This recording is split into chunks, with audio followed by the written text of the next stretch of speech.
Hello learners, welcome to this session. The topic which we are talking about today is nutrition and nutritional health, which concerns all of us. All of us are worried about what is nutrition and how it is a challenge towards meeting the goals of sustainable development. So learners, let us begin the session.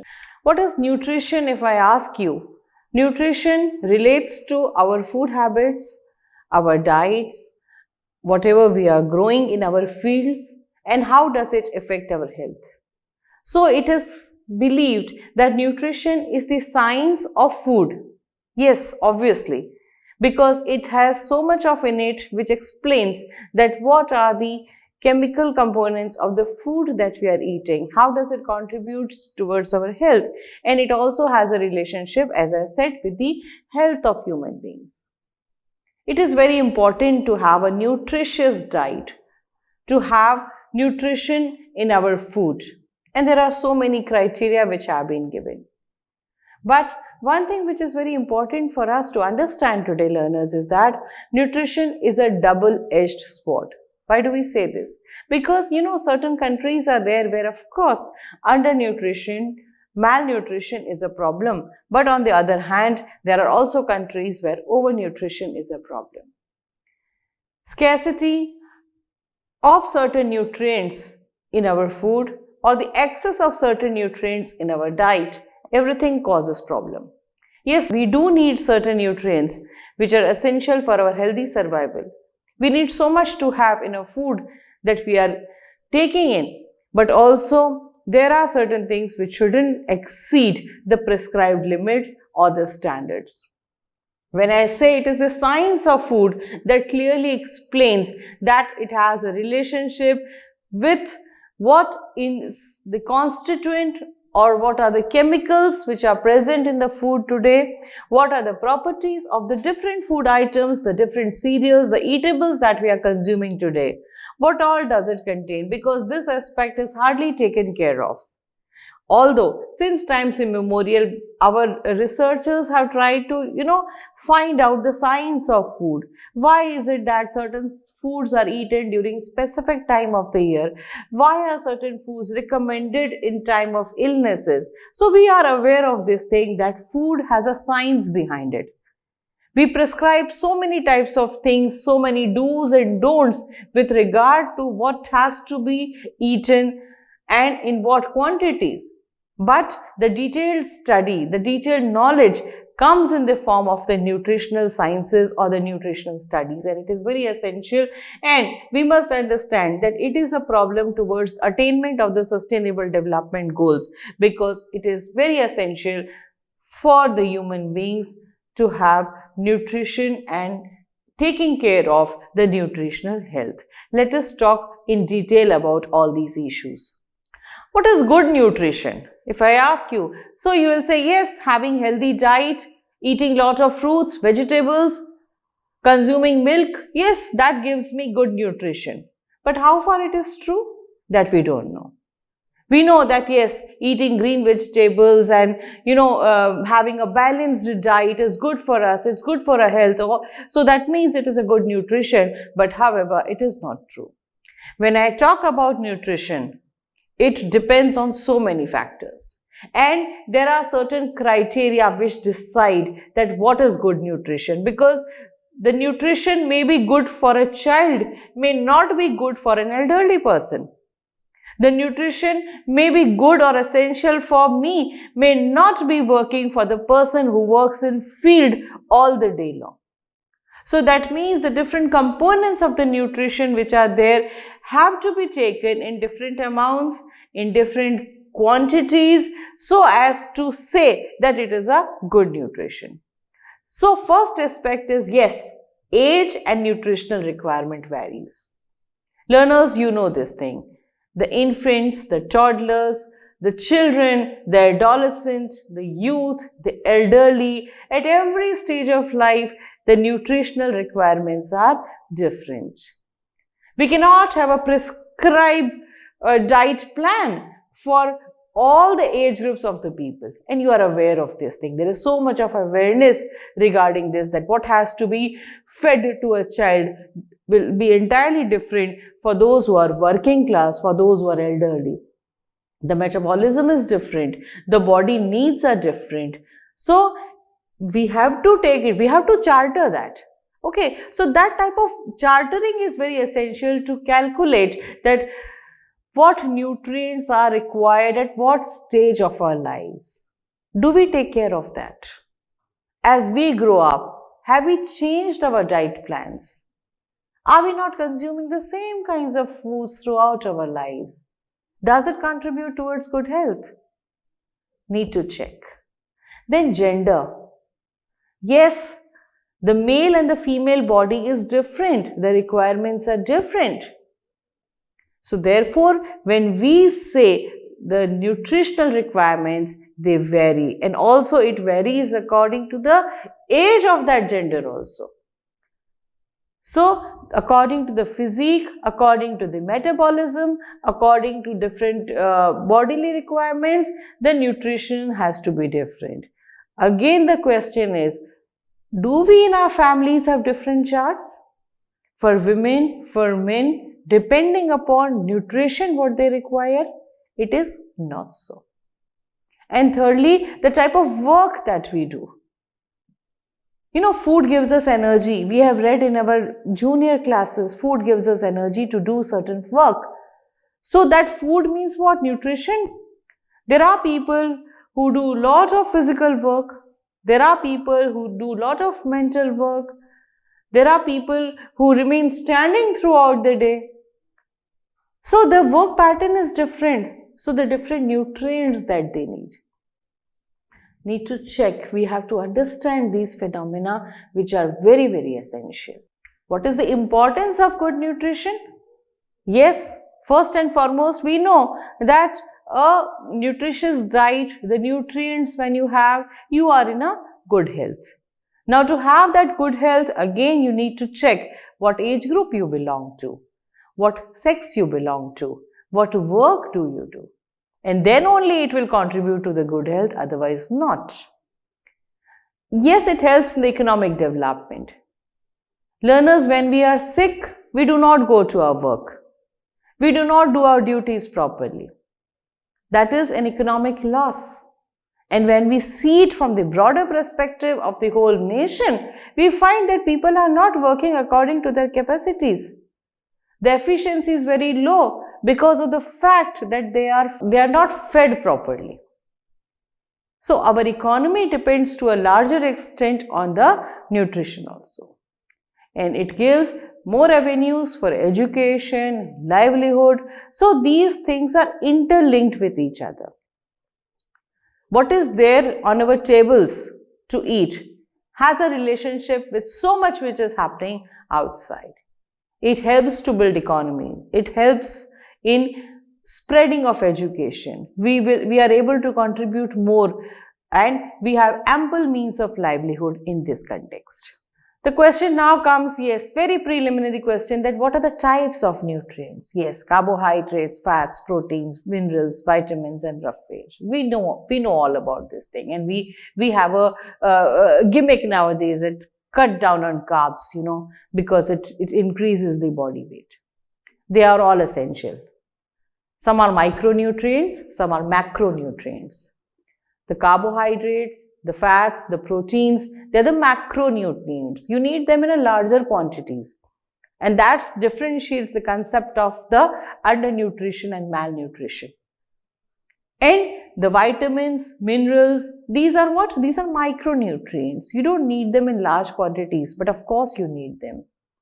And vitamins are water soluble and fat soluble, learners. Vitamin B and vitamin C are water soluble vitamins. Means you need to have them regularly in your diets. They are not stored in any of your body parts. They flush out easily from your bodies. And therefore it is recommended to have a lot of vitamin C, vitamin B in your diets.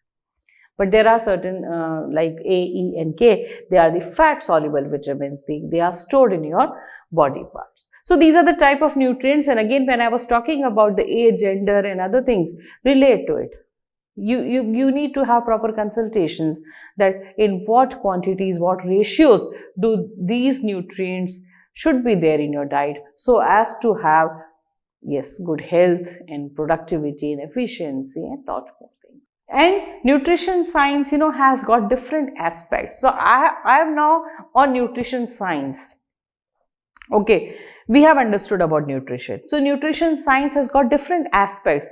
When I say that it is a life science aspect of nutrition science, that means that it explains that why carbohydrates is essential, which body organs require more vitamins, more minerals, proteins are required for a different body organs. So it explains the survival, the maintenance of the bodily functions, the organ systems. That aspect of the nutrition is life science nutrition, which explains the survival of the human beings because of the nutrients which are essential.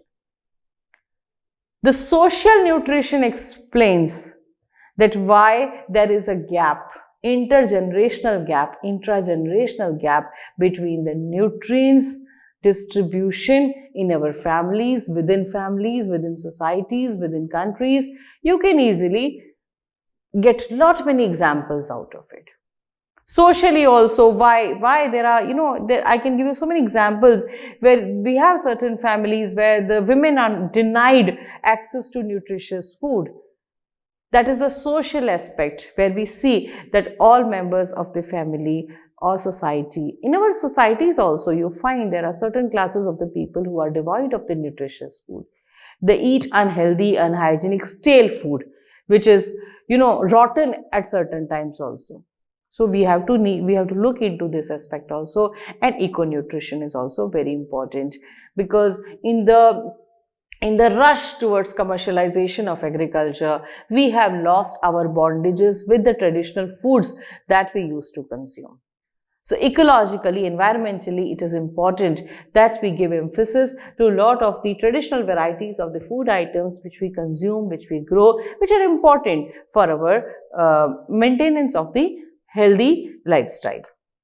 So there's a clear distinction that how we are moving from sustainable nutrition to nutritional sustainability. Learners, please understand these two concepts very clearly.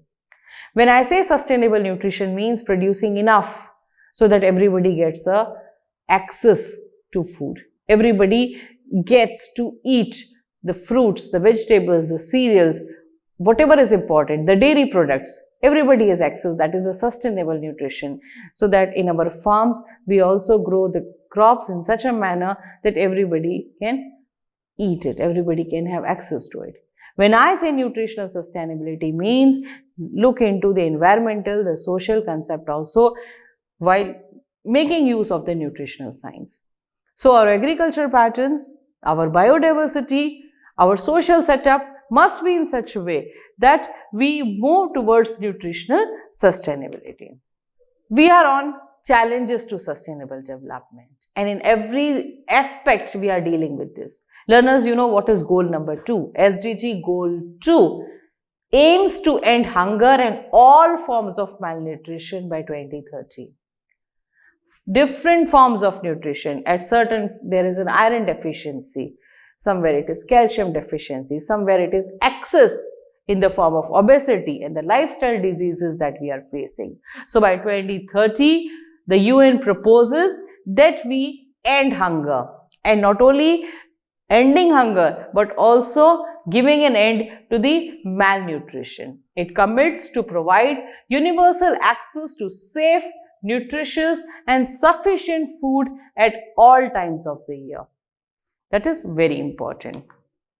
Nutrition and sustainable development goals are related. You must be having awareness about SDGs. SDG 1, that is no poverty. SDG 2, as I said, about zero hunger. SDG 3 is human health, good health and well-being. SDG 4, quality education. SDG 5, gender equality. SDG 6 is about clean water and sanitation. And SDG 7 is all about affordable energy. You will find the linkage of nutrition with every sustainable goal that is mentioned over here. We cannot aim to have good health unless and until nutrition is provided to all. We cannot aim to provide quality education unless and until our children, our girls are having nutritious food.